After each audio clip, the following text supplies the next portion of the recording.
Sa Maynila nakatira si Kay bilang isang kasambahay, 25 years old, laki sa hirap at no boyfriend since birth. Parang expert na siya sa mga ganitong sinasabi. Ilang babae na kayang nakuha niya sa mga matatamis niyang salita. Sa Maynila rin nakatira si Kivan Villanueva. Isa siyang CEO at 27 years old. Lumaking mayaman at matalino. Seryosong tao at loyal sa minamahal niya. Relax. Joke lang. Pero seriously, gusto ko makilala ka ba? Ngayon pa lang kasi parang interesting ka na. Kay Charich Mercado. Mag-ibang mundo na pinagtagpo ng isang aksidente. Paano kung si Kay na nga pala talaga ang babaeng seseryosohin ni Kivan? Mapapasagot kaya niya ang dalaga? Ating tunghayan ng isa na namang kwento ng pag-ibig na inihahandog ng Dear Inday. Ma, nakapagluto na po ako ng breakfast nila. Magdidilig naman po ako ng halaman. Pagpapaalam ni Kay sa ina niya na kasalukuyang naglalaba. O sige anak, maaga mong tapusin ang mga gawain mo ngayong umaga. Dahil pagsapit ng alauna ng hapon parating na dito ang mga magagayak para sa party mamaya. Paalala naman ni Gina sa anak niya at tumango naman ito. Si Gina at Kay ay mag-ina na nagsisilbi sa pamilyang ni Reyes. Mabait, mapagbigay at may magagandang loob ang lahat ng miyembro sa pamilya Reyes. Noong walang-wala si Gina dahil kakapanganak pa lang niya noon at iniwan siya ng ama ni Kay, si Ginang Joanne ang tumulong sa kanya upang makabangon ulit. Bukod doon ay minahal rin ni Joanne na parang sarili niyang anak si Kay. Habang naglalakad si Kay papuntang garden ay tinawag siya ni Joanne. Iha, saan ka pupunta? Tanong nito sa dalaga. Magdidilig lang po ng mga bulaklak na tanim niyo po sa may bakuran. Nakakatuwa po yung sunflower dahil ang laki-laki na niya. Masayang saad ni Kay na nagpangiti naman kay Joanne. Dahil kagaya niya ay mahilig rin sa bulaklak si Kay. Parang anak na ang turing niya sa dalaga. At ito sana ang gusto niyang mapangasawa ng anak niyang panganay. Ang kaso lang ay kapatid lang rin ang turing ng anak niya at ni Kay sa isa't isa. Ang aga naman ang pag-uusap niyo tungkol sa bulaklak, Mom. Nga pala, since nagandaan ako sa ayos ng garden natin, ay bumili ako ng buto ng Juliet Rose. This is kinda hard to find but I hope you both like it. Well, kailangan niyo munang itanim. Saad ni Sid, ang panganay na anak ni Joanne na nagpakinang sa mga mata ni Kay. Juliet Rose? Sobrang ganda niyan. Naku naman sir, mas talo akong sisipagin mag-garden yan eh. Grabe, nakaka-excite. Masayang ani niya na nagpangiti sa mag-ina. Wala kasing anak na babae si Joanne, kaya naman sobrang saya niya kapag kasama at magkausap ang dalaga. Okay. You can plant this later. Sa ngayon tara na at kakain na muna. Pag-aaya ni Joanne. Ay ma'am, nakakain na po ako kanina eh. Busog pa po ako.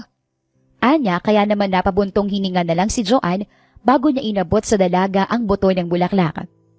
O siya, kakain na muna kami. Pagkatapos kong kumain ay susunod ako sa iyo.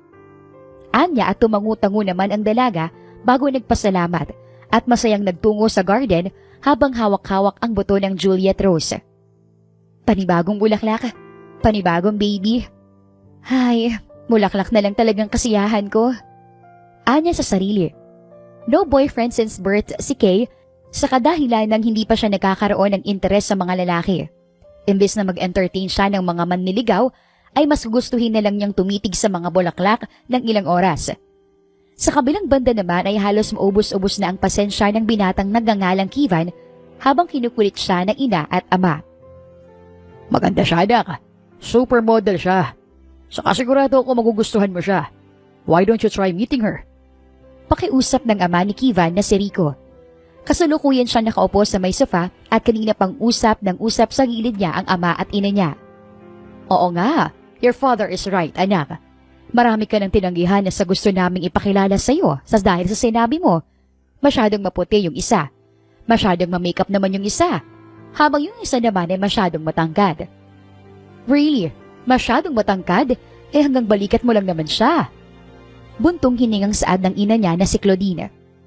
Han, napakamapili talaga ng anak mo sa babae. Parang ikaw lang nung kabataan mo. Hindi na ako magtataka kung kanino siya nagmana. Dagdag pa ni Claudine habang si Kiva naman ay irap na lang ng irap. Kuya, may kilala akong hindi masyadong maputi. Hindi siya ma-makeup at hindi rin masyadong matangkad. Gusto mo ba siyang makilala? Bigla ang tanong naman ni Claudia, ang bunsong kapatid niya na kasulukuyang kakarating lang. Not you too, Claudia. Like I said, no. So no, I'm not gonna meet those girls. Inis na Anya bago tumayo ang binata pero pinigilan siya ni Rico. Next Friday is Sid's birthday. And imbitado ka, hindi ba? Tanong ni Rico sa anak. Yeah, I have to be there. You know how good friends me and Sid are, right? Anya bago siya bumalik sa pagkakaupo. Well, that's great. Dahil pupunta rin doon si Cheska. Hindi ka naman siguro magbaback out sa pagpunta mo roon nang dahil lang sa iisang babae, hindi ba? We'll just talk to her. Saka malay mo naman, both of you clicked to each other. Just try, son. Malay mo siya na pala nakatadhana sa'yo. Pamimilit ni Rico sa anak. At kagaya nga ng sabi ni Rico, ay kailangan pa rin pupunta doon ng binata kahit nandoon yung gusto nilang makilala ng anak nila. Padabog na isinarada ni Kivan ang binabasa niyang libro at umalis sa lugar na iyon bago nagtungo sa kwarto niya. Why do they have to be so pushy? Hindi ba pwedeng mag-asawa ko kapag gusto ko na? They kept pushing me to meet their friend's daughter. Na para bang ngayon ang katapusan ng mundo at kailangan ko na mag-asawa. This is insane. Inis na saad ni Kivan bago siya umupo sa kama niya. Si Kivan ang tipo ng tao na ayaw ng pinipilit ang pinipilit. Hindi lang siya makasigaw dahil may respeto siya sa mga magulang niya. Hindi siya nagtagal sa kwarto niya at maya-maya lang ay tinawagan niya ang mga kaibigan niya. Let me guess, may panibagong babae na naman na gustong ipakilala sa iyo, Tita Claudine. Naku, hindi na bago yan. Natatawang saad ni Miguel habang umiinom ito ng iced caramel macchiato. Kasalukuyan silang nasa may private area ng coffee shop na pagmamay-ari ni Felix, ang isa pa sa kaibigan nila. Di na ata mabilang sa daliri ng kamay at paa ang tinanggihan mong babae ngayong taon na. Kung ako yan, baka ginrab ko na yung opportunities. Sayang yun mga supermodel. Saad naman ni Felix na kasalukuyang umiinom ng Americano.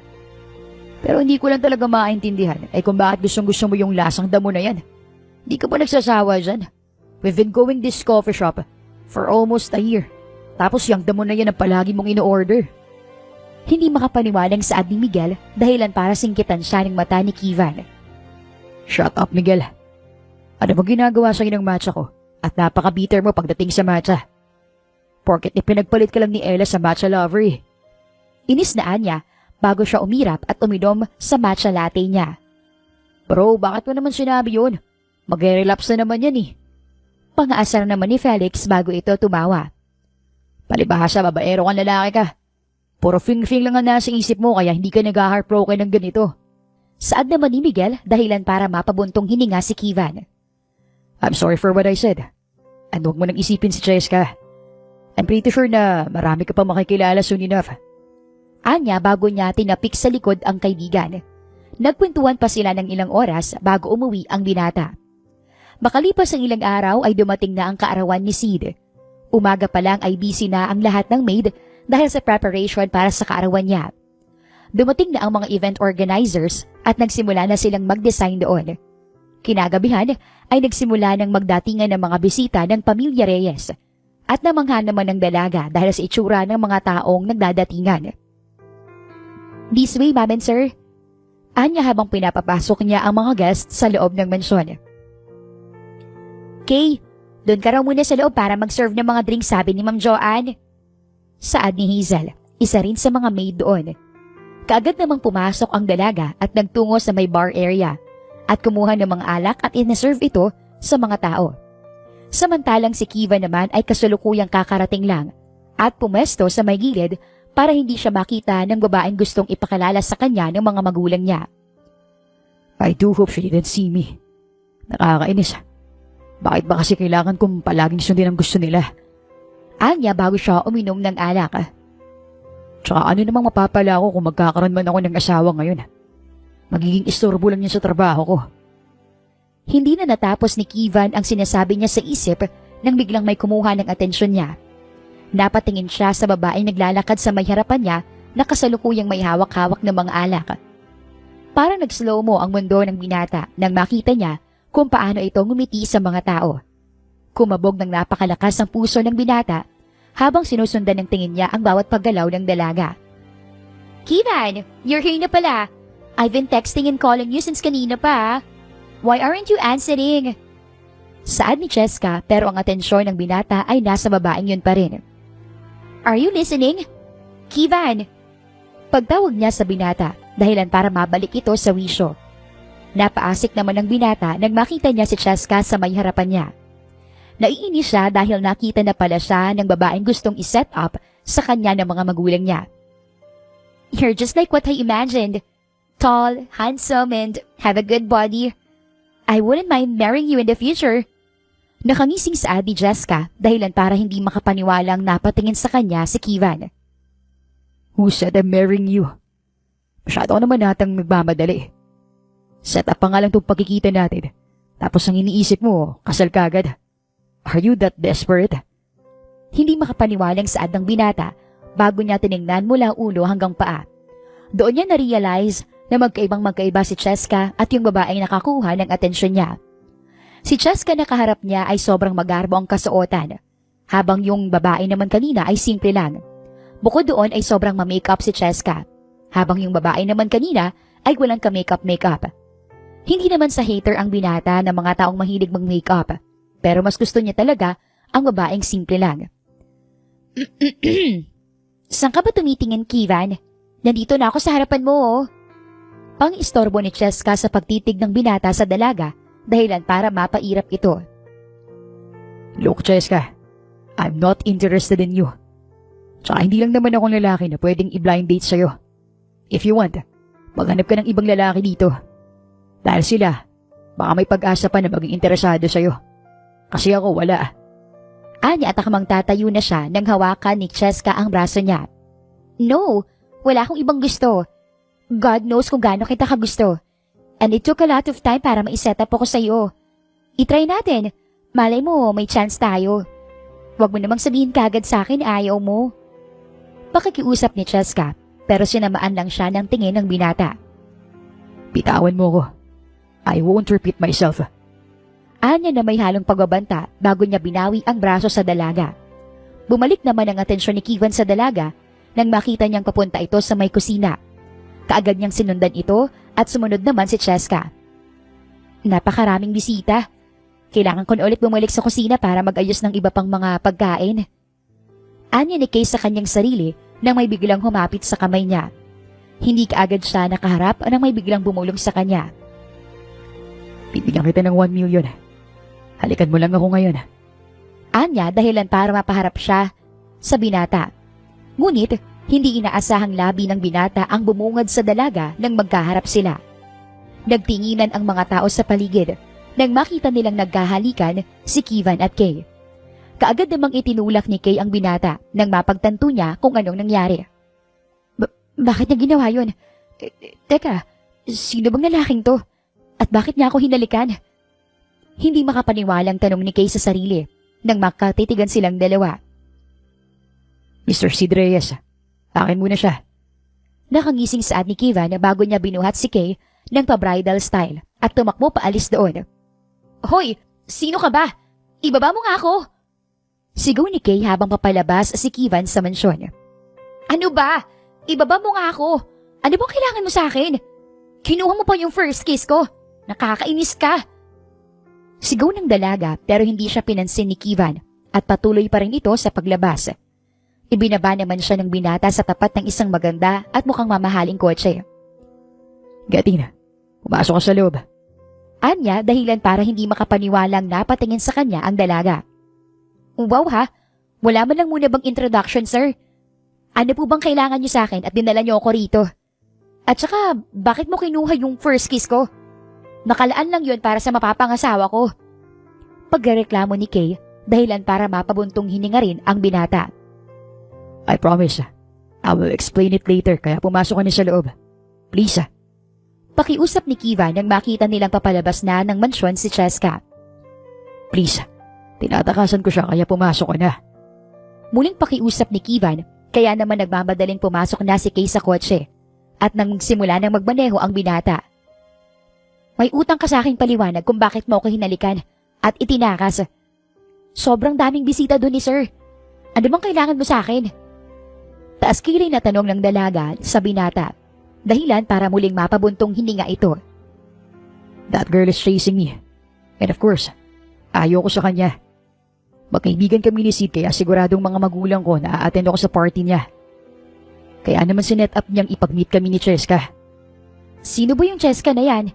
At bakit gusto ng mga magulang mo na ma-meet mo siya?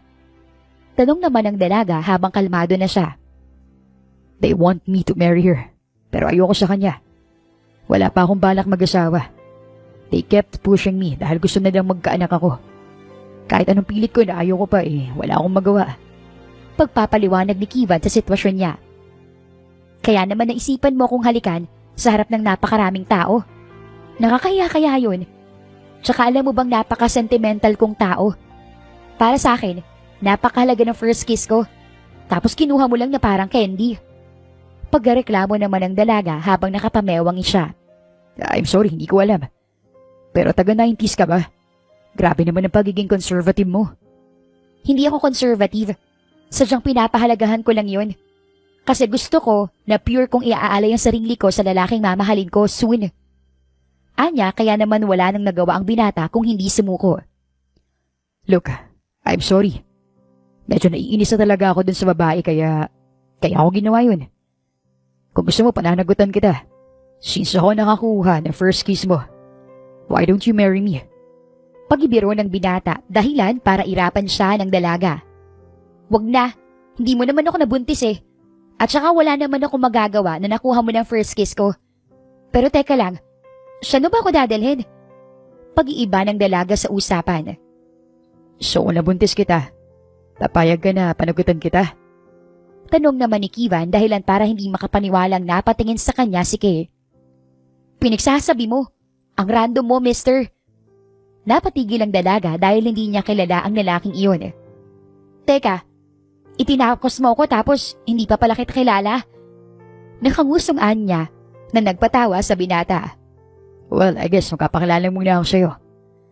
Hi, I'm Kivan Ford Villanueva. How about you? What's your name? Tanong ni Kivan sa dalaga. Kay, yan ang name ko. Full name? Anya dahilan para mapabuntong hininga ang dalaga. Kay Charish Mercado. Happy? Tanong niya at tumangutango naman ito. Pero saan ba ako dadalhin? Hindi ko na alam itong dinadaanan natin Hindi kaya kidnapper ka't balak mo kong kidnapin para kunin ang mga organs ko? Huwag naman. Anya na nagpatawa kay Kivan. Silly. Of course no. Saka hindi ka na bata para kidnapin. Saka ano namang gagawin ko dyan sa organs mo? Natatawang saad ni Kivan habang ang dalaga naman ay matalim pa rin nakatitig sa kanya. Malay ko ba? Baka ibenta mo para magkapera ka. Ganun naman ang ginagawa nila Anya na mas lalong nagpatawa rito. Hindi sa pagmamayabang Kay. But I have a lot of money. Kahit lahat ng organs ng 100 tao ay ibinenta na. Mas mataas pa rin doon ang dami ng pera ko. Like I said, I'm not bragging Anya kaya naman kumalma na ang dalaga. Aside from that, I am about to take you sa isa sa pinakamagandang lugar dito sa Maynila. Just wait and you'll see. Anya kaya naman nakinig na lang ang dalaga. Dahil pagod na ang bibig niya sa pagkipagbungangaan sa binata. Maya-maya lang ay nakarating na sila sa isang lugar na may malaking gate. Pinagbuksan naman sila ng gwardya doon at may bahay doon. Pumasok sila sa loob ng gate at naglakad sila papunta sa may likuran ng bahay. Namangha ang dalaga nang makita niya ang view sa lugar na iyon. Kitang-kita kasi doon ang halos buong Maynila. Kitang-kita ang mga maiilaw na building, bahay at mga street light. Bukod doon ay kitang-kita rin doon ang gagandahan ng buwan at mga bituin. Wow, ang ganda naman dito. Masayang saad ng dalaga. Diba? Saglit, may kukunin lang ako sa loob. Anya at tumango naman ang dalaga habang nakatingin pa rin ito sa napakagandang view doon. Maya-maya lang ay bumalik na rin kaagad si Kivan at may daladala siyang parang banig at basket na may iba't ibang mga pagkain. Inilapag niya ito sa may damuhan at naglatag na siya doon. Pareha silang naupo sa may banig at tumingin sa langit. Ang ganda ng buwan Sabi ko sa'yo maganda dito Nga pala, May mga pagkain para ma-enjoy talaga natin ang picnic na to. Anya kaya naman nagsimula na silang kumain. Habang kumakain sila, ay hindi maiwasan ni Kay na mapatingin kay Hivan. Tahimik lang ito habang nagsasandok ng pagkain at paminsan-minsan pa ay napapangiti kapag nauhuli niyang nakatitig sa kanya ang dalaga. Ano ba? Kanina mo pa akong tinitingnan ng ganyan ah. Nakakailang ka na ah. Inis-inisang saad ni Kay bago siya nagsubo ng lumpiang Shanghai. Sorry na. Ang cute mo kasi kapag nagagalit eh. Parang bata. Pagibiro pa ng binata na agad namang ikinairap ni Kay. Nakuha mo na ng first kiss ko tapos tatawagin mo pa akong bata. Nakakainis ka na Mr. Villanueva ha. Kiva na lang ang itawag mo sa akin. Or kung gusto mo, babe na lang. Pabirong sagot ng binata sabay ngisi habang si Kay naman ay nakasimangot na sa kanya. Excuse me, babe ka agad? Hindi nga kita kilala ng maayos eh. At saka wala naman tayong relasyon no? Halos mabulunan si Kay sa sinabi ng binata. Relax. Joke lang. Pero seriously, gusto ko makilala ka pa. Ngayon pa lang kasi parang interesting ka na eh. Kay Charis Mercado. Anya dahilan para magtayuan ang balahibo ng dalaga. Para bang may kakaiba sa boses nito. Napatahimik ang dalaga sa huling sinabi nito. Hindi niya alam kung may halong sincerity ang binata o baka sanay lang itong magsalita ng matatamis na salita. Parang expert na siya sa mga ganitong sinasabi. Ilang babae na kayang nakuha niya sa mga matatamis niyang salita? Tanong ng dalaga sa sarili bago siya napangiwi. Habang nagpatuloy sila sa pagkain, napansin ni Kay ang pagiging gentleman ni Kivan. Ang binata ang nagbubukas ng bottled water. Siya rin ang nag-abot ng pagkain at lagi itong nakatingin kay Kay na parang ayaw siyang mawala sa paningin nito. Alam mo, medyo weird ka. Kanina lang sa party, bigla mo akong hinalikan, binwat at itinakas. Tapos ngayon nandito tayo at may picnic under the moon and stars. Ang layo ng transition ah. Parang kakaiba kasi ito sa mga napanood ko sa movie. Bago ang picnic scene ay dapat nasa getting to know each other stage muna. Saad ni Kay na nagpatawa kay Kivan. Well, hindi na ba natin makokontrol ang tadhana? So kung ano mang susunod na mangyayari. Also, I want to make it up to you. Alam kong galit ka dahil kinuha kong first kiss mo nang walang paalam. Bukod dun gusto ko rin patunayan na hindi lang basta-basta yun para sa akin. Pagpapaliwanag ni Kivan bago siya tumingin sa dalaga. Patunayan? At paano mo gagawin yun, Mr. Villanueva? Dadalhin mo ko sa lahat ng magagandang view sa Maynila hanggang sa makalimutan kong inis at galit ko sa'yo? Taas kilay na tanong ng dalaga. Kung kinakailangan, oo. Hanggang sa matawag mo na akong the one. Seryosong saad nito. Natahimik si Kay. Hindi niya alam kung matatawa ba siya o matutunaw sa naririnig. What I'm about to say is true. And hindi ako nagbibiro kay. Pero nung napatingin ako sa iyo kanina, para bang tumigil ang mundo ko. Alam mo yung nag-slow motion siya habang numingiti ka dun sa mga guest. I was mesmerized by your beauty. To the point na nakalimutan kong nasa harapan ko na si Cheska. Kung hindi ito yung love at first sight na tinatawag nila, baka hindi ko na alam kung ano yun. Pag-amin ni Kivan sa hindi inaasahang nararamdaman niya nung nakita niya ang dalaga. Seryoso ka ba? Love at first sight? Sa pangit kong to? Wala nga akong ka-makeup tapos nagkagusto ka sa akin? Baka naman infatuated ka lang. Huwag kang mag-alala, mawawala rin yan. Pag-ibiro ng dalaga dahil akala niya pinagalaroan lang siya ni Kivan. Infatuated? Trust me, Kay. Never ako na-infatuated lang. Once you caught my attention, be prepared to get pursued by me. Tsaka, I'm a man of my own words. Hindi ako yung katulad ng ibang lalaki na sa una lang magaling. Ano nga bang magagawa ko? Unang tingin pa lang nakuha mo na ako. Saad ng binata, dahilan para maramdaman ng dalaga ang pagiging seryoso nito sa kanya. Sa bawat salitang binibitawan ni Kivan, ay mararamdaman talaga kung gaano siya kasincere. At saka sa mo naman nakuha yung pangit ka. Masyado ka namang humble. Sa dinami-rami ng mga babae sa party na yun, ikaw lang ang nakakuha ng atensyon ko. Naka-makeup at magandang kasuotan na sila nun Pero ikaw talaga Hindi ka ba naniniwala sa sinasabi ko? Tanong ng binata kay Case na kasalukuyang naguguluhan na. Hindi kasi katiwa-tiwala yung pagmumukha mo eh. Alam mo, marami na rin kaibigan si Sir Sid na sumubok na paibigin ako. Pero walang nagtagumpay. Dahil kapag bored na sila kakahabol sa akin, sumusuko na kagad sila. Well, to be exact, akong gumagawa ng paraan para sumuko na sila. Kita mo naman, pare-parehas lang kayong mga lalaki. Ang gusto nyo, yung katawan lang namin.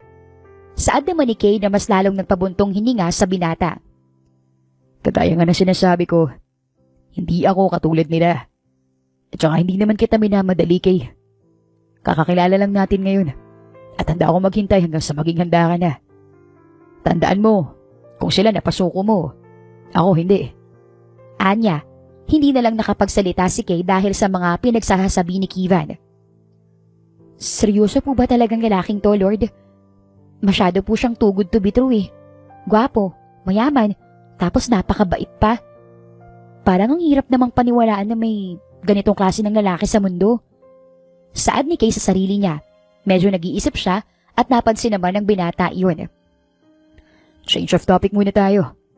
Basta lahat ng sinabi ko ay totoo at pinaninindigan ko. Sa ngayon, let's get to know each other muna. I already know your name. Kaya naman ang itatanong ko sa'yo, kung may hobby ka ba, what's your favorite thing to do? Tanong ni Kiva na nagpangiti naman sa dalaga. Weird man kung iisipin dahil kakaiba talaga to sa ngayon. Lalo na't kapag nagtatanong ka sa ibang babae na ka-age ko. Pero pagtatanim ng bulaklak ang hobby ko. Alam mo yung feeling na may saya at kaba kapag tumutubo na yung bulaklak na tinanim mo? Napakasarap ng ganong klase ng pakiramdam. Pagpapaliwanag ni Kay sa hobby niya na nagpangiti naman sa binata. Nakita niya kasi kung gaano kasaya ang dalaga habang ikinuwento nito ang mga bagay na nagpapasaya sa kanya. Nagpatuloy ang pagtatanungan nila at sinasagot naman nila ang tanong ng isa't isa. Sa sobrang pagkalibang nila ay hindi na nila naisip ang oras at nabigla na lang ang dalaga nang mag-alarm ang cellphone niya. Wait, alas 5 na pala ng umaga. Naku, kailangan ko na bumalik sa mansyon. Umaga na. Kailangan ko pang magluto ng umagahan nila Ma'am Joanne at Sir Sid. Nagmamadali at natatarantang saad ni Kay bago siya tumayo. Iatid na kita. Wait, kukunin ko lang yung susi ng kotse sa loob. Hindi na niya natapos ang sinasabi niya nang pigilan siya ng dalaga. Huwag na, baka may kailangan ka pang gawin na mas importante. Saka magbabiyahe na lang ako. Anya pero hindi pumayag ang binata. Kay, ako nagtaka sa'yo. Kaya syempre, ako rin na magbabalik sa'yo dun. At saka wala naman akong trabaho ngayong umaga. Kaya huwag ka nang tumanggi. Pamimilit ni Kivan, kaya naman walang nagawa ang dalaga at pumayag na lang siya. Naihatid ni Kivan ang dalaga doon at nakagawa na rin ito ng umagahan. Nakakainis talaga yung lalaking yun. Hindi tuloy manahimik ang buhay ko ngayon. Inis na saad ni Kay sa sarili niya habang nakapalibot sa kanya ang mga maid habang tanong ng tanong tungkol sa nangyari kagabi. Bakit ka kinuha ng lalaki? May something ba kayo? Tanong ni Marie, isa sa mga maid ng mansyon. Ang swerte mo naman, Kay. Matagal na naming pantasyo yan si Sir Kivan eh. Literal na siya yung lalaking perfect. Tall, rich, kaso masungit. Pero go na ba si Sir Kivan? Kinikilig na saad naman ni Jane dahilan para magtaka ang dalaga. Masungit si Kivan? Parang hindi naman. Napakabait at sincere niya nga kagabi eh. Oo. Balita ko nga maraming babae raw ang nagkakandara pa sa kanya. Mga models, artista, at yung iba yanak pa ng bilyonaryo. Ang kaso lang ay wala siyang gusto sa mga yun. Napakaswerte mo talaga, Kay. Anya dahilan para mapangiwi naman ang dalaga. Baka naman trip niya lang yun nangyari kagabi. Baka nga hindi na ulit kami magkita eh. Anya, makalipas ang halos ilang araw ay hindi na muli siyang nakausap pa o nakita si Kivan. Kaya naman ang inisip ng dalaga ay doon na nagtatapos ang lahat. Akala niya hindi na sila muling magkikita pa. Pero doon pala nagkakamali ang dalaga. Kasalukuyang galing sa pagsha-shopping si Kay kasama ang anak na babae ni Ma'am Joanne na si Sia. Sobrang saya ng dalaga dahil ibinili siya ni Sia ng buto ng isa sa mga paborito niyang bulaklak. Kaya naman pinuntahan niya si Sid upang ipakita ito. Sir Sid, may panibago na naman po akong baby oh. Nagulat ako bigla na lang akong binilhan ni Sia nito. Masayang ana niya na nagpapangiti naman kay Sid. Nakakatuwa naman. May panibago ka na ng mga alagaan. Sagot naman ni Sid. Oo nga po eh. Excited na akong itanim to.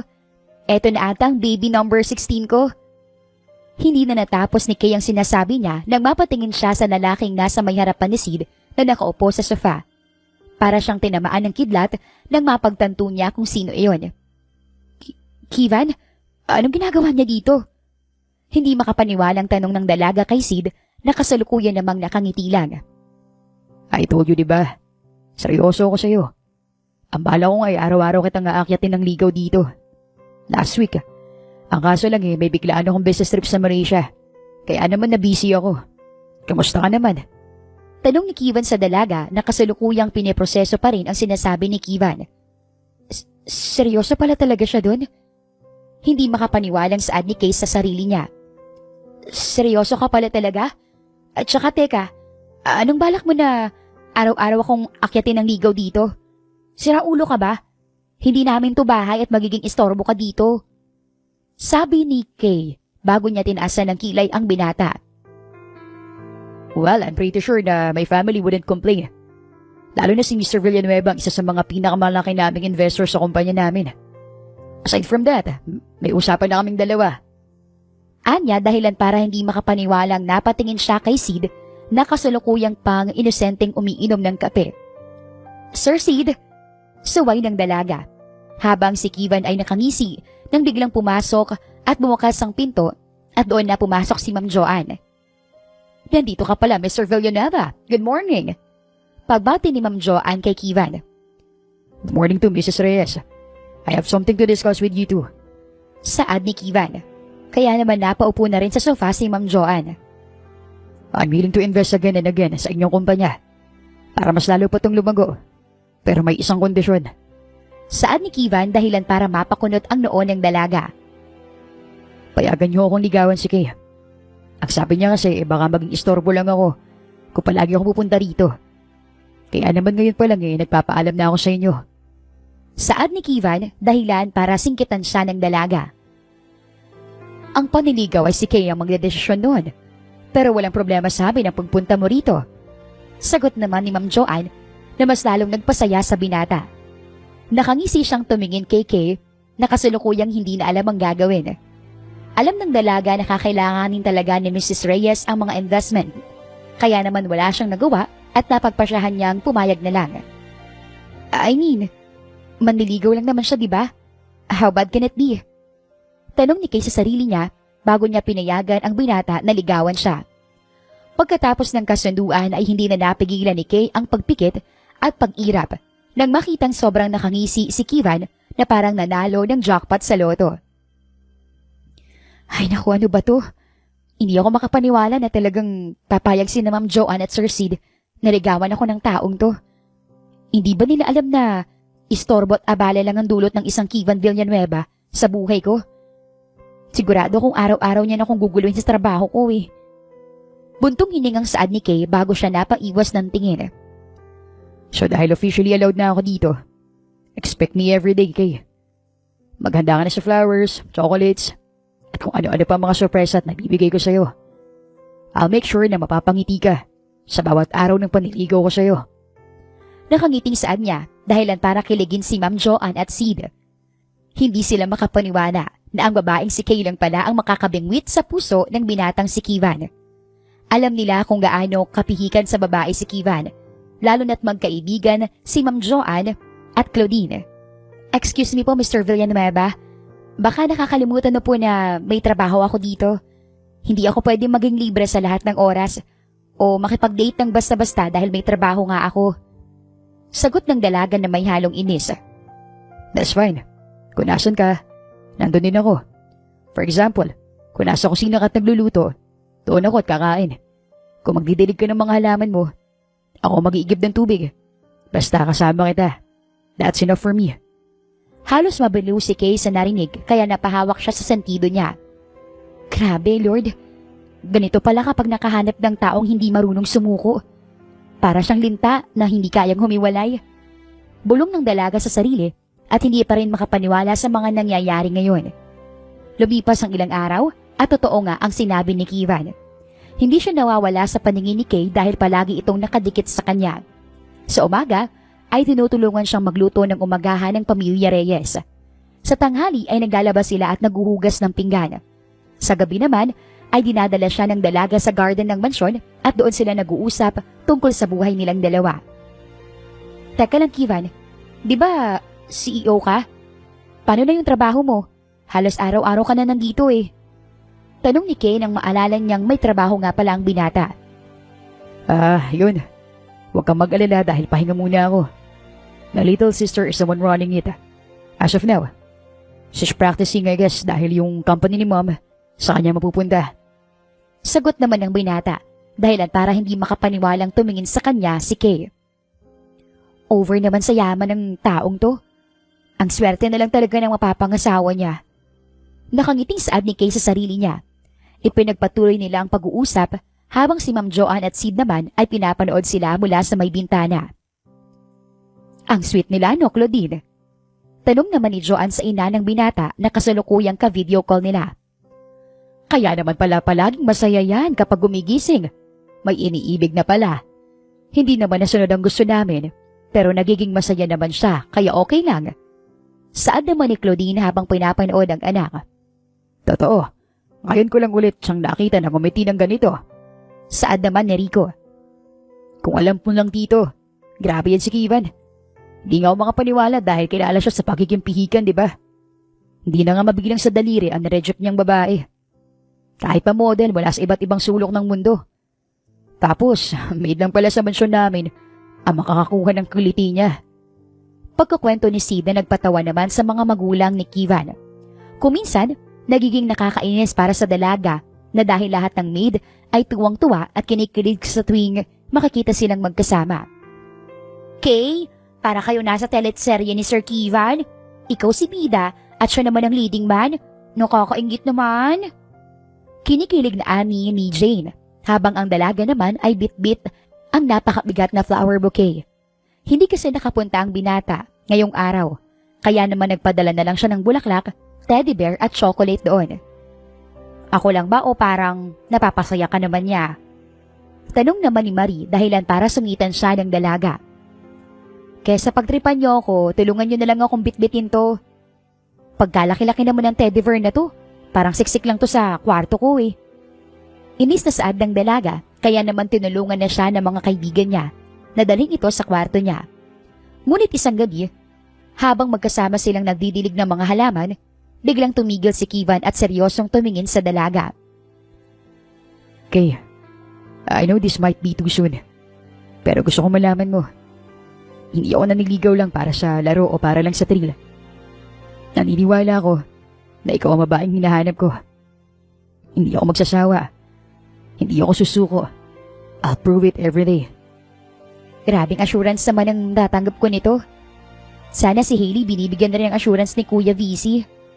Anya sa sarili. Natahimik si Kay at hindi niya alam kung anong isasagot. Ang puso niya ay parang naguguluhan. Hindi na niya alam kung alin ang dapat paniwalaan. Ang mga sinabi ng binata o ang matagal na niyang paniniwala na lahat ng lalaki ay pare-parehas na sa una lang magaling. Paano kung totoo lahat ng sinasabi niya? Paano kung siya nga ang taong magpapatunay na hindi lahat ng lalaki ay manloloko? Tanong niya sa sarili nang bigla niyang naalala ang nangyari sa isa sa mga dating maid ng pamilya Reyes. Umibig ito sa kaibigan ng asawa ni Ma'am Joanne at na broken-hearted nang lokohin siya nito. Maayos naman ang naging panliligaw ng binata sa dalaga, pero hindi talaga maiiwasan ng selos na nararamdaman niya. Bumalik kasi yung dating hardinero ng pamilya Reyes, at dahil doon ay parang siyang palagi ang nakakasama ng dalaga na magtanim. Naiinis si Kievan dahil ang nasa isip niya ay siya ang kasama ng dalaga palagi roon. Pinilit niyang pinipigilan ang sarili niya dahil alam niyang sa ngayon ay wala pa siyang karapatan. Pero isang araw, hindi na niya kinaya. Kasalukuyang kakarating lang ng binata sa mansyon ng pamilya Reyes. Nagtanong siya kay Marie kung nasaan ang dalaga at sinabi naman itong nasa garden ito. Nang makapasok si Kievan sa garden, agad na bumungad sa kanya ang tanawin na hindi niya inaasahan. Si Kay na masayang nakangiti at nakikipag-usap kay Gerald habang sabay sila nagtatanim ng mga halaman. Ang simpleng eksenang iyon ay lalong nagpabigat sa dibdib niya. Para bang pinipiga ang puso niya sa tuwing makikita ang dalaga na tumatawa sa piling ng iba. Lalo na't hindi siyang dahilan ng mga ngiti nito. Dapat akong kasama niya sa mga ganitong bagay. Ako ang dapat tinatawanan niya at kinakausap ng ganyan. Silos na saad niya sa sarili habang pinagmamasdan ang babaeng mahal niya na may kausap na iba. Hindi na nakapagtimpi ang binata. Mabilis siyang lumapit at bago pa man nakapagsalita si Gerald, ay bigla na lamang siyang malakas na sinuntok ni Kevin. Bumagsak ang hardinero sa damuhan habang nagulat si Kay sa nangyari. Kevin, ano bang ginagawa mo? Sigaw ng dalaga sabay kapit kay Gerald upang tulungan itong makatayo. Si Kevin naman ay nanginginig pa ang kamao. Galit at selos ang nangingibabaw sa kanya. Layuan mo si Kay. Hindi mo siya pwedeng lapitan ng ganyan. Mariin niyang saad. Nanlaki ang mga mata ni Kay at hindi makapaniwalang tinitigan ang binata. Ano ka ba, Kevin? Wala kang karapatang gawin to kay Gerald. Kaibigan ko siya. At ito ang trabaho namin. Bakit ba masyado ka nagiging OA wala pa namang tayo? Hindi na napigilan ni Kay ang inis at nasabi niya iyon sa binata. Natigilan si Kevin dahil sa sinabi ni Kay pero hindi siya umatras. Kaibigan? Ganito ba kasaya tuwing kasama mo mga kaibigan mo? Ganito ka ba ngumiti? Kay, hindi ko kayang tiisin na makita ka mas masaya sa piling ng iba. Inis na sigaw ni Kevin dahilan para hindi makapaniwalang napatingin sa kanya ang dalaga. Mariing napahigpit ang hawak ni Kay Gerald na nooy may dugo na sa labi. Kita sa mukha niya ang sobrang galit at pagkadismaya. Ewan ko ba sa'yo, Kevin? Alam mo, sobrang nakakainis ka na. Akala ko ba gentleman ka? Akala ko ba kaya mong patunayan na iba ka sa lahat ng lalaki? Pero anong ginawa mo ngayon? Sinaktan mo si Gerald kahit wala naman siyang ginagawang mali. Wala kang karapatang gawin yun. Pangangatwiran ni Kay. Dahil sa sinabi ng dalaga ay para bang tinamaan ang pride ng binata. Pero nagsalita pa rin siya na puno ng emosyon. Ginawa ko yun dahil mahal kita, Kay. Dahil ayoko may sino mang lalaki ang lumapit sa'yo maliban sa akin. Umiling ang dalaga. Halos tumulo na ang mga luha sa mga mata. Mahal? Paano mo nasasabi yan? Paano kung ganyan ka? Lahat ng lalaki ganyan. Seloso, marahas at walang respeto sa mga taong nakapaligid sa kanila. Hindi mo ba naisip na hindi ako pag-aari? Hindi ako laruan para pag-agawan o pag-awayan.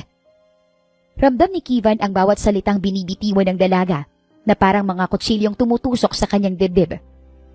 At isa pa, Kevin, hindi mo naiintindihan. Ako mismo, hindi ko pa alam kung kaya kitang pagkatiwalaan. Sa dami ng lalaking dumaan, lahat sila sa una lang magaling. Lahat sila puro salita. At ngayon, ikaw na naman na nagpapatunay na pare-parehas lang kayo.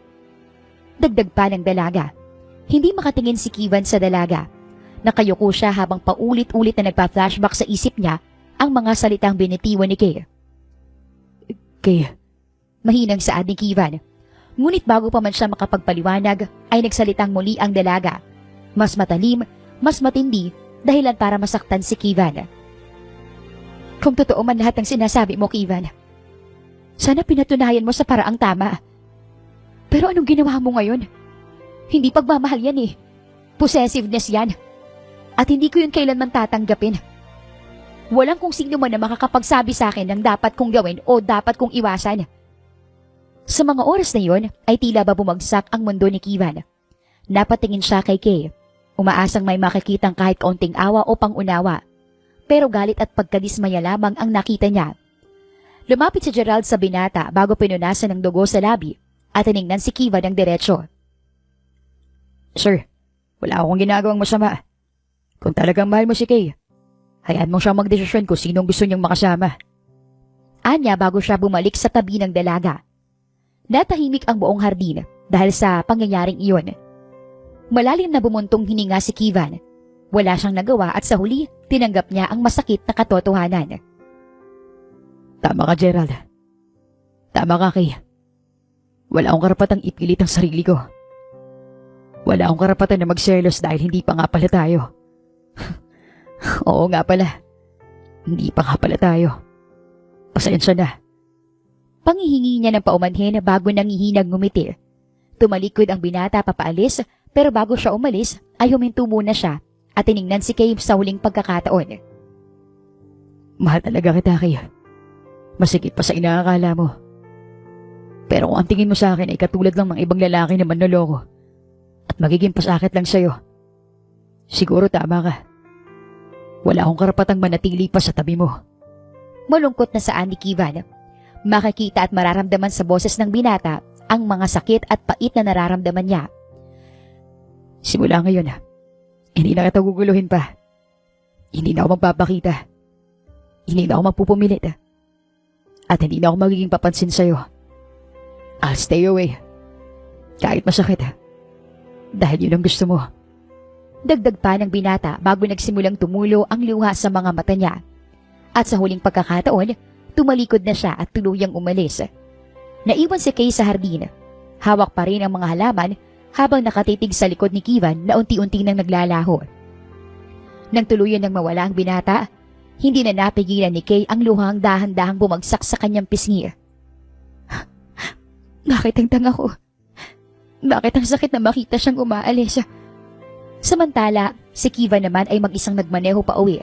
Halos hindi makita ang daan dahil sa patuloy na pag-agos ng luha niya.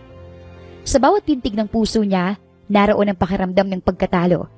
Hindi dahil hindi siya minahal ni Kay, kundi dahil pinatutayan niya mismo ang kinakatakutan ng dalaga. At sa gabing iyon, pareho silang hindi mapalagay. Si Kay na puno ng kalituhan at panghihinayang, habang si Kevin naman ay puno ng sakit at pangako sa sarili na kahit gaano niya kamahal si Kay, susundin niya ang sinabi niya sa dalaga na hindi na kita guguluhin pa. Sa bawat paglipas ng mga araw ay naninibago ang dalaga na para bang hindi siya sanay dahil ilang linggo na rin kasing hindi nagpunta doon ang binata. Inaamin niya sa sarili niya na may mali siyang nagawa at dapat hindi niya yun sinabi sa binata. Tulala ka ata. May problema ba? Tanong ni Sid kay Kay bago ito umupo sa tabi niya. Kasalukuyang 11:00 na ng gabi at gising pa rin ang dalaga habang nakatingin sa mga bulaklak na itinanim niya noon kasama ang binata. Napatingin si Kay kay Sid at pinilit na ngumiti, pero agad ding napabuntong hininga. Wala naman. Pero ewan ko ba? Parang ang dami kong iniisip. Mahina niyang tugon bago tumungo. Napakunot ang noo ni Sid. Si Ivan bang iniisip mo? Diretsyong tanong nito na kinagulat naman ng dalaga. Saglitan natigilan si Kay at hindi agad nakapagsalita. Pero nang lumuha ang kanyang mga mata, alam na ni Sid ang sagot kahit hindi pa nagsasalita ang dalaga. Namimiss ko siya. Bulong ng dalaga na halos hindi na marinig pero sapat para maunawaan ni Sid. Ang tanga ko kasi Sir Sid eh. Ang tanga-tanga ko. Ang dami ko nasabi sa kanya nung araw na yun. Nasaktan siya dahil sa mga salita ko. Hindi ko malang inisip kung gaano kahirap para sa kanya na ipahayag ang nararamdaman niya. Hindi ko malang siya binigyan ng pagkakataon na patunayan na iba siya. Hindi ko na kasi talaga alam ang gagawin ko ng mga oras na yun eh. Pagpapaliwanag ng dalaga sa nararamdaman niya. Muling napayoko si Kay at pinunasan ng mga luha na tumutulo sa kanyang pisngi. Sabi ko noon, ayoko ng lalaking seloso at marahas. Pero hindi ko rin naman maintindihan kung bakit ganun siya.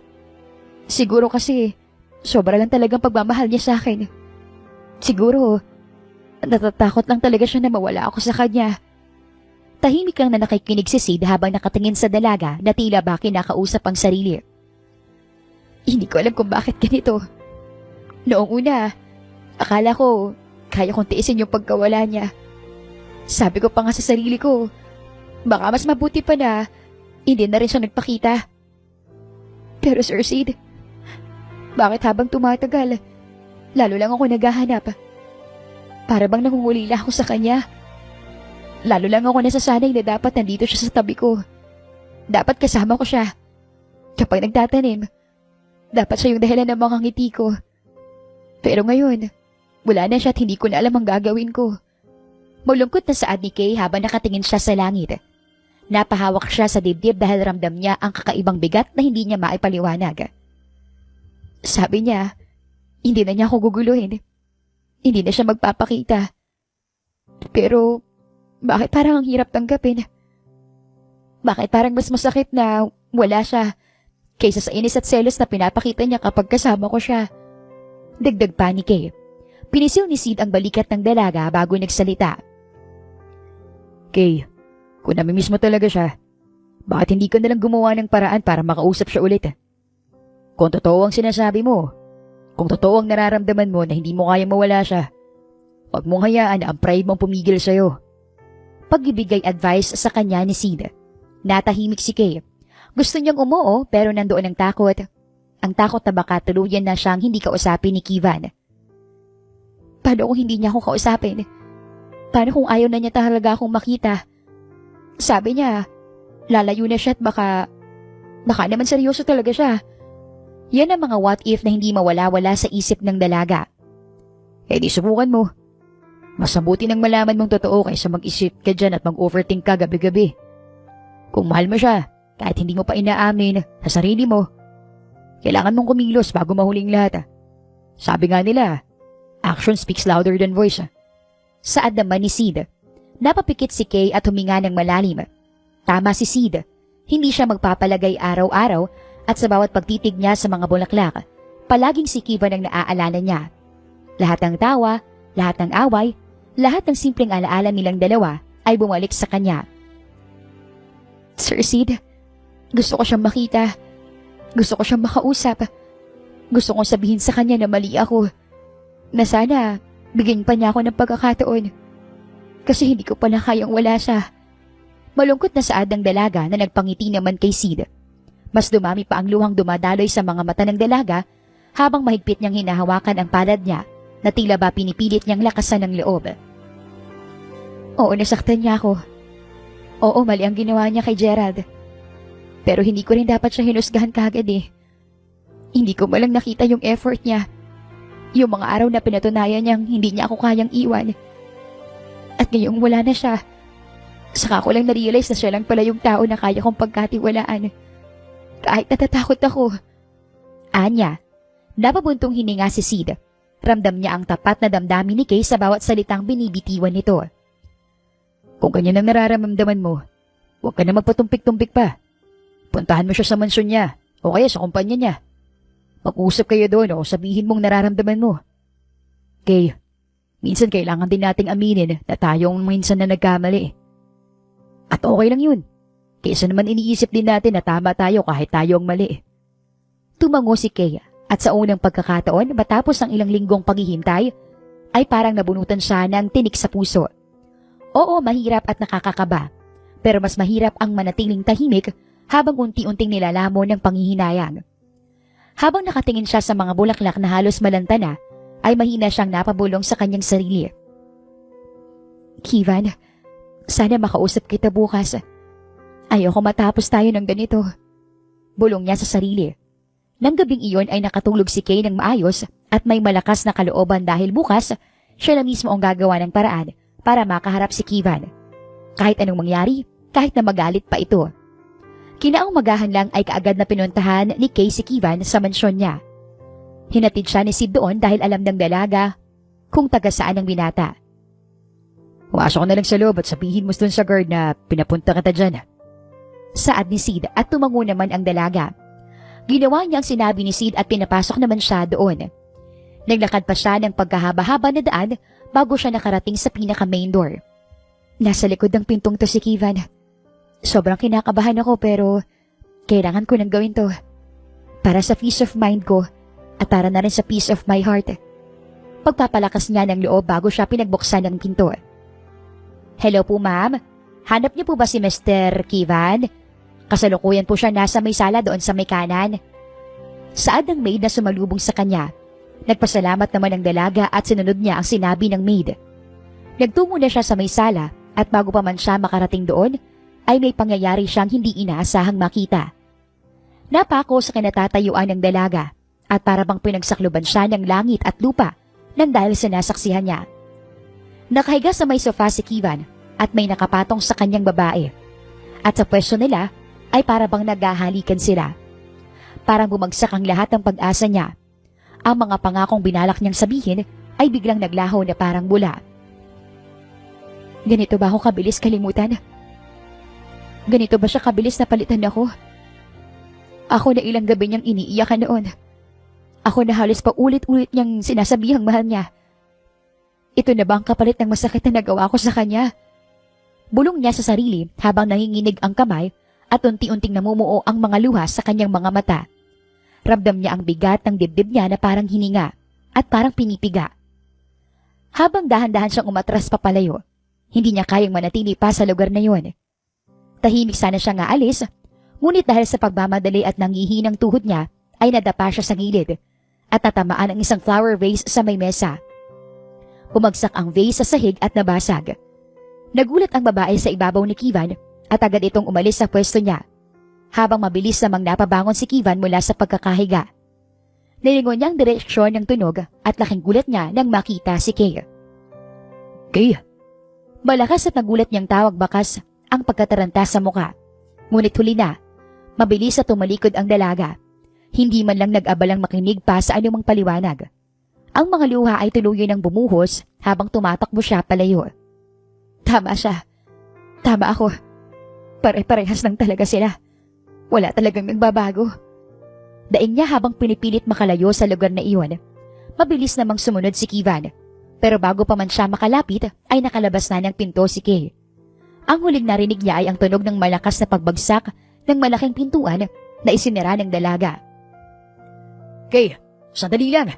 Hindi yan ang iniisip mo. Sigaw niya habang tumatakbo palabas ang dalaga. Pero wala na. Nakasakay na si Kay sa sasakyan ni Sid na naghihintay sa labas. Sa loob ng kotse, iyak ng iyak ang dalaga.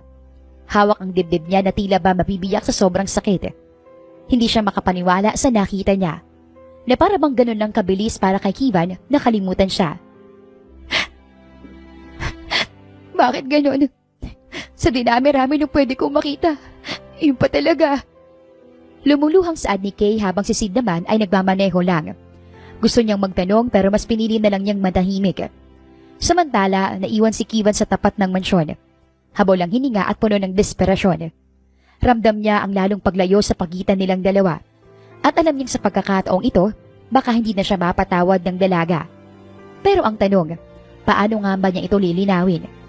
Lalo na't mukhang sa mga oras na ito ay hindi na siya gugustuhing makausap pa ng dalaga. Gabi-gabing umiiyak ang dalaga dahil sa pangyayaring iyon. Bukod doon ay para bang nawalan siya ng enerhiya sa pagtatrabaho niya. Kung noon ay sobrang hyper siya kapag nagtatanim ng halaman, ngayon para na lang siyang lontang gulay kapag kumikilos. Napansin naman yon ng bunsong anak ni Ma'am Joanne na si Charles, kaya naman kinausap niya ang dalaga. Hindi ko ina-expect na ganun palang nangyari. Akala ko pa naman nagkaayos na kayo. Saad ni Charles habang kumakain siya ng merienda. Akala ko rin pero nasaktan lang ako lalo. Sagot naman ng dalaga. Mabait at gentleman rin si Charles kagaya ng kuya niyang si Sid. Ang kaso lang ay bakla ito. Kahit na ganun ay tanggap siya ng buong pamilya Reyes. Naging close sila dahil palaging si Charles ang dumadamay sa dalaga sa tuwing nalulungkot ito. Kaya naman halos hindi na sila mapaghiwalay. Isang araw ay bigla na lang siyang inaya ni Charles sa isang party. Party? Anong gagawin ko doon? Puro mayayaman na tawang nandun Ayoko sumama. Pagtanggi ng dalaga sa alok ni Charles dahilan para mapanguso ito. Ano naman kung mga mayayaman lang nandun?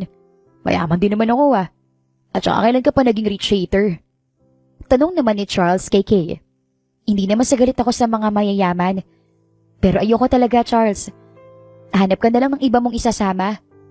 Anya pero decidido talaga si Charles na pilitin siya. Please, sumama ka na. Yung mga business partner ko kasi nahalata na nilang bading ako syempre gusto ko wala munang makaalam na iba. Oo, natanggap ako ng family ko. Pero sigurado akong sa kanila hindi ko tanggap-tanggap yun. Tulungan mo na ako. Maawa ka naman sa kaibigan mong masarap. Pagmamakaawa ni Charles dahilan para mapangiwi ang dalaga. Malaking parte yun, di ba? Sure ako nandun na rin si Kivan. At ayoko siyang makita. Maghanap ka na lang ng iba mong isasama. Paulit-ulit na pagtanggi sa kanya ni Kay. Wala dun si Kivan. Promise, nakakasiguro ako na wala dun ang lalaking yun. Paano mo naman nasabi? Baka mamaya sinasabi mo lang yan dahil gusto mo akong isama. Taas kilay na saad ni Kay, pero umiling si Charles. Tingnan mo tong story niya nasa social media account niya. Nasa eroplano. Papunta ata siya ng Thailand kaya sigurado ako na hindi siya makakapunta dun sa party. Halos 1 linggo nang tinatagal ng business meeting no. Kaya hindi pa siya makakauwi. Ano? Tara na.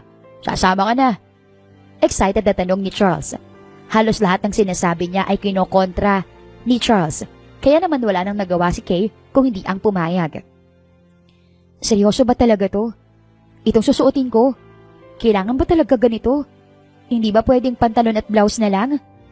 Sunod-sunod na tanong ni Kay nang isinukat na niya yung binili sa kanyang fitted dress ni Charles. Aba syempre ba walang nakapantalon doon no? Tsaka tingnan mo, bonggang-bongga. Ang sarap mo dyan. Diyan ka na lang. Pag-ibiro ni Charles dahilan para samaan siya ng tingin ng dalaga. Pero no joke, bagay na bagay talaga sa'yo. Ang sexy-sexy mo dyan oh. By the way, gusto mo bang maghanap ako ng makeup artist na mag-aayos sa'yo? Tanong ni Charles dahilan para mabigla ang dalaga. Hindi na. At saka alam mo naman na hindi ako mahilig sa makeup na ikat na yan. Kaya ko namang mag-ayos ng sarili ko.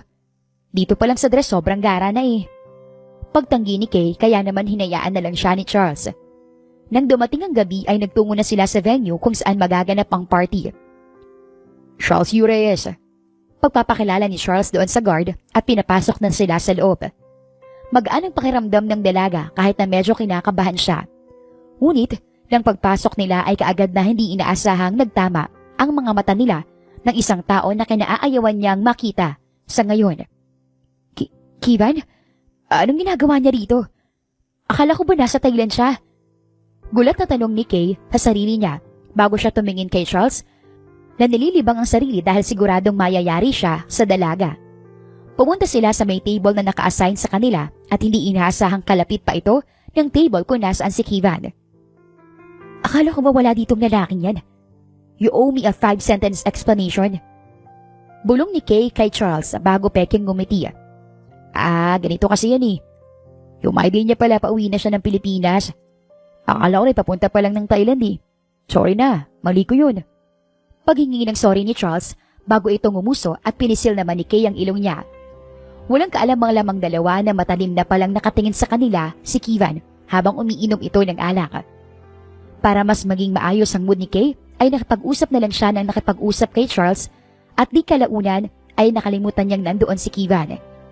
Sa kabilang banda naman ay pahigpit ng pahigpit ang hawak ni Kivan sa baso na hawak niya sa tuwing nakakita niyang tumatawa ang dalaga sa mga pinag-uusapan nila ni Charles. Maayos naman ang lahat hanggang sa makaramdam ng pag-ihi ang dalaga. Kaya naman nagpaalam muna siya kay Charles at nagbanyo. Nag-ayos siya ng sarili matapos siyang magbanyo at nakamang pabalik na sana siya sa may venue nang may biglang humigit sa kanya papasok sa isang storage room. Anak ng palaka! Sino ka? Sino ka? Bakit mo ko hinigit dito? Buksan mo yung pinto! Sigaw ng dalaga nang sumara ang pinto. Sarado rin kasi ang ilaw doon kaya naman sobrang kaba talaga ang nararamdaman ng dalaga. Lord, please wala po akong nagawang masama. Huwag niyo mo muna sana akong kunin. Pagmamakaawa niya nang biglang bumukas ang isang maliit na ilaw. Masyado ka naman atang OA sa part na yun. Seryosong saad ni Kivan dahilan para mas lalong kabahan ang dalaga. Kivan, ikaw yung humigit sa akin? Ano bang problema mo? Aatakihin ako sa puso sa pinagagagawa mo eh. Inis na saad ni Kay pero kaagad siyang napaatras nang lumapit sa kanya ang binata. Bakit magkasama kayo? Malamig at diretsyong tanong ni Kivan sa dalaga. Ni Charles? In-invite niya ako dito, bakit ba? Inis na sagot ng dalaga bago niya pilit na lumayo sa binata pero hindi siya makaalis. Ikaw, bakit hindi mo dinala yung babae mo na nakapatong sayo? Pagbabaligtad ng dalaga sa tanong bago niya tinaasan ng kilay ang binata. Bago pa man makasagot si Kivan ay inunahan na siya ng dalaga. Wag mo na palang sagutin. Wala naman akong pakialam eh. Tabi nga, lalabas na ako. Ani at akamang lalabas na nang biglang hindi niya mabuksan ang pinto. Nakalak? Teka lang, ilak mo ba to nung sinarado mo? Inis na tanong ni Kay habang pinilit niyang binubuksan ang pinto. Kung nilang ko yan, edi sana nabubuksan natin. Siyempre hindi. Baka sa labas yan nakalak. Saad ni Kiva na bago niya tinulungan si Kay na buksan yung pinto. Nagsisisigaw na sila doon pero wala pa rin nagbubukas ng pinto. Ano nang gagawin ko? Ikaw kasi, ano bang naisipan mo at hinigit mo ako dito? Baka hinahanap na ako ni Charles. Baka nag-aalala na yon. Hindi mapakaling saad ni Kay bago siya napaupo sa may sahig. Parang close na close kayo ni Charles May relasyon ba kayo? Inis na tanong ni Kivan. Ano bang pakialam mo? Inis na saad ni Kay dahilan para masaktan si Kivan. Kaya naman naupo na lang siya sa may gilid. Habang natataranta si Kay, ay nakangisi naman si Charles sa kabilang banda. Thank you sa pagpayag sa gusto kong gawin, Miss Janela. Pagpapasalamat ni Charles sa may-ari ng venue. No worries, basta ikaw, Mr. Charles. Saad naman ni Janela bago ito namula. Palihim kasi siyang may nararamdaman kay Charles. Now that wala na silang dalawa, let's go talk there. Pag-aaya ni Charles at tumango naman si Janela. Halos 3 oras na silang nandoon pero wala pa rin tumutulong sa kanila dahilan para mapagod na kakasigaw si Kay. Napansin rin niya na tahimik si Kivan at nabigla siya nang makita niyang umiiyak ito. Bakit ka umiiyak? Ano nangyari sa'yo? Tanong niya pero umiwas lang ito ng tingin.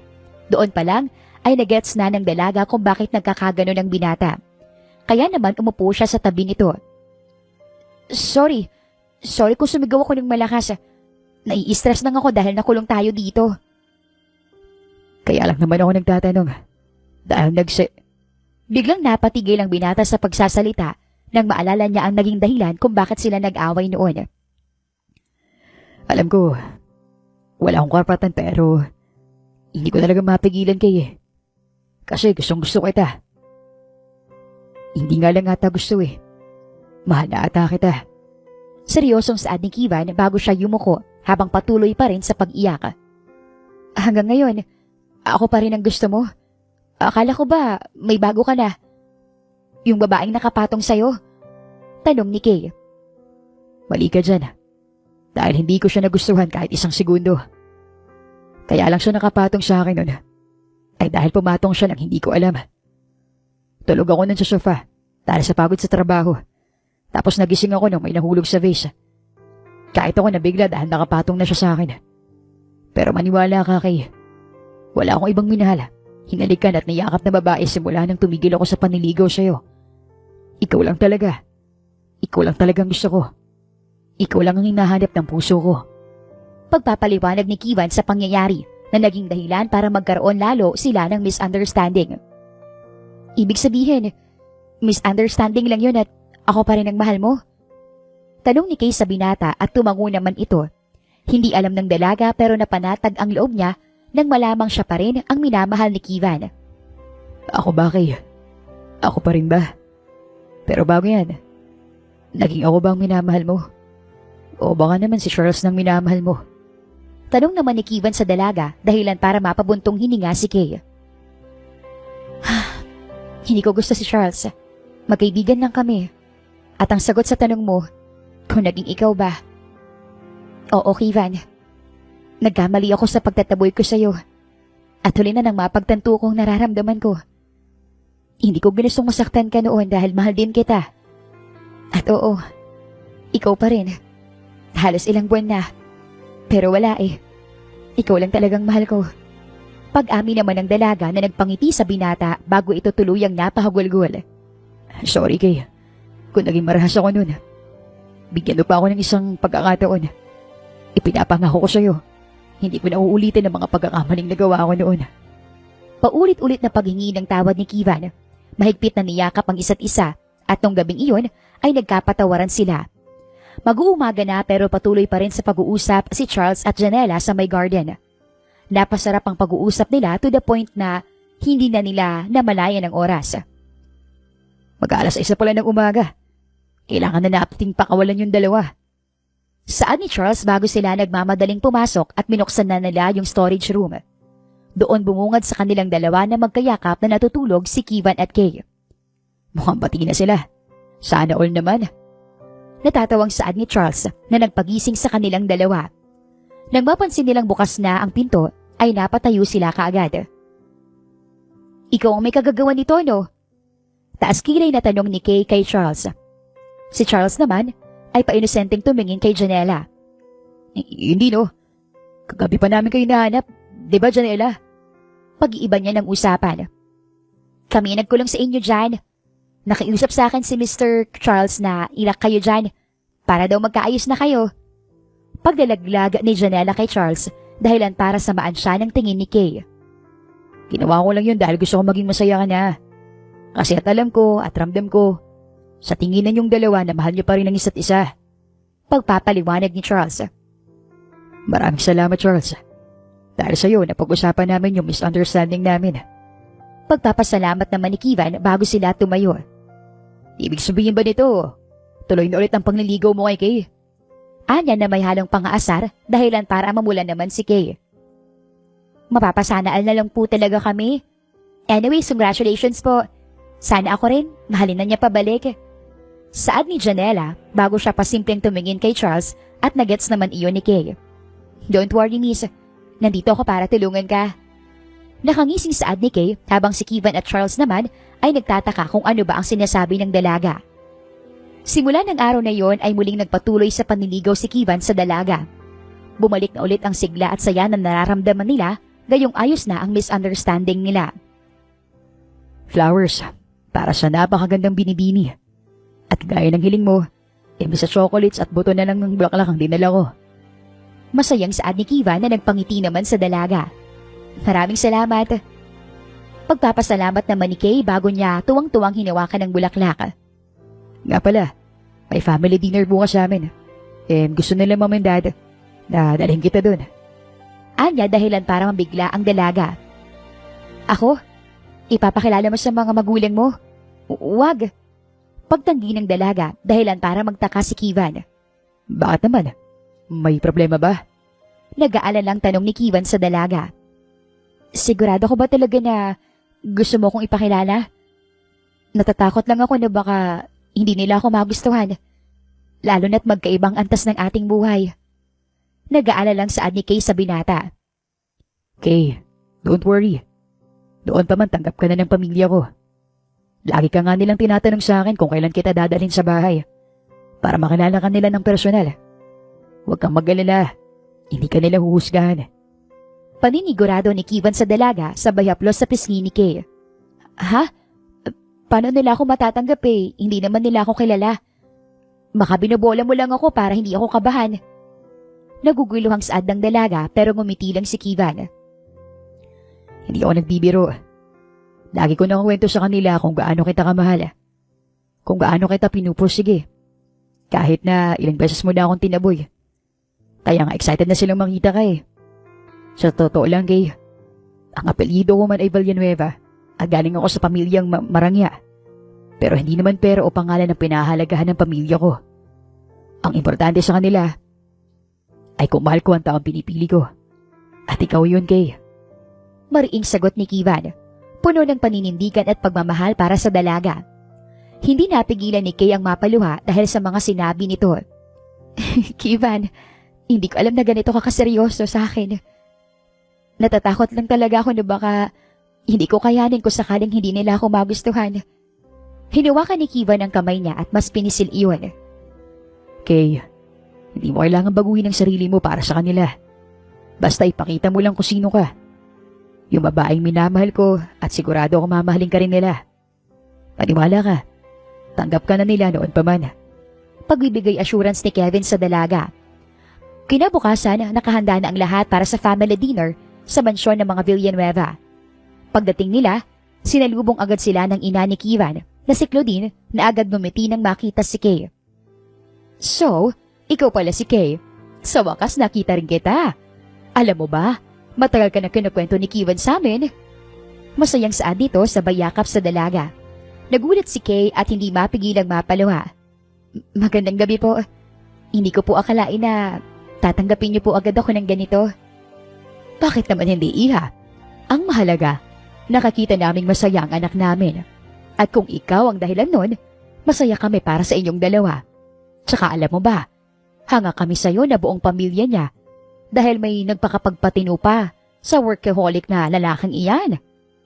Natatawang saad ni Claudine dahilan para mapanguso ang binata. Hindi makapaniwala si Kay sa init ng pagtanggap sa kanya ng pamilya Villanueva.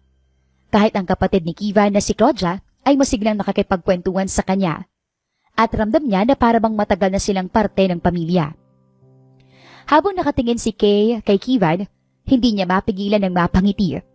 Totoo nga, hindi lang pala pagmamahal ni Kevin ang meron siya, kung hindi pati pagtanggap ng pamilya nito sa kanya. Nakakatuwa naman at finally, nakahanap na si Kevin ng mamahalin niya. Alam mo ba, Iha, parang noon lang galit na galit pa yan sa amin dahil ayaw na ayaw niya na mag-asawa pa raw. Tapos ngayon na ba, gusto ka ng pakasalan. Natatawang saad ni Rico habang kumakain sila. Ganun po pala dati si Kevin. Akala ko po siya yung tipo ng lalaki na hindi nawawalan ng girlfriend dahil sa sobrang gwapo niya. Saad naman ni Kay. Well, parehas lang kayo ng akala ng iba. Maganda nga naman kasi ang lahi ko kaya naman nagiging habulin kami. Pagibiro pa ni Rico dahilan para magtawanan pa sila. Well, noon ayoko. Pero simula nung magtama ang ating mga mata, doon pa lang, napagtanto ko na gusto ko na maging akin ka habang buhay. Nakangiting saad ni Kevin bago niya hinalikan ang kamay ng dalaga. Talaga lang ha? Pero sige, since nasa harapan na tayo ng mga magulang mo, sinasagot na kita. Nakangiting saad ni Kay na nagpalaki sa mga mata ng binata bago niya niyakap ng mahigpit ang dalaga. Salamat. Maraming salamat, Kay. Mahal na mahal rin kita. Malambing na saad ni Kevin na nagpangiti naman sa dalaga habang ang mga magulang niya ay kinikilig sa gilid. Mahal na mahal rin kita, Kevin. Anya bago nila hinalikan ang isa't isa. Yan ang mga pangyayari sa buhay ni Kevin at Kay. 6 na taon na ang nakakalipas. Ngayon ay kasalukuyan na silang mag-asawa at may anak na 2. Panganay na lalaki at bunsong babae na pinangalanan nilang Kaver at Kaya. May pagkaseloso pa rin si Kevin, pero nakokontrol na niya ito. Hindi pa halos nag-iisang taon ng relasyon nila noon na nag-propose na si Kevin sa dalaga. Sinagot naman siya ng dalaga at kalaunan ay nalaman nilang nagdadalang tao na ito. May mga hindi pagkakaunawaan at pagtatalo, ngunit ang naig pa rin sa kanila ang kapagmamahalan. Dito na nagtatapos ang istorya ng pag-iibigan ni Kevin at Kay. Maraming salamat po sa pakikinig. Wakas. Maraming salamat po sa pakikinig. Ako po muli si Miss Lan. Dito lang yan sa Dear Inday. Hanggang sa muli. Hanggang sa muli. Hanggang sa muli. Hanggang sa muli. Hanggang sa muli. Hanggang sa muli.